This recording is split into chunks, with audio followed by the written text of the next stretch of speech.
tomto videu si ukážeme, kde sa nastavujú užívateľom funkcie na administráciu obsahu. Prihlásime sa do administrácie Joomla.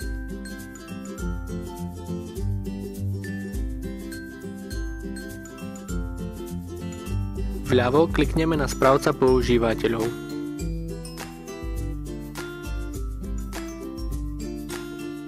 Následne, ak sa zaregistruje niekto na stránku, tak mu budeme musieť aktivovať účet.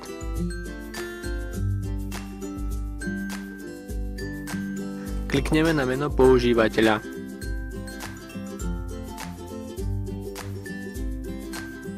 V detailoch účtu nájdeme základné veci užívateľa. Následne vo funkcii priradené skupiny používateľov zvolíme, do ktorej skupiny tohto člena dáme.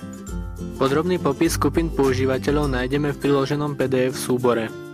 Po vybratí skupiny klikneme na Uložiť a zavrieť.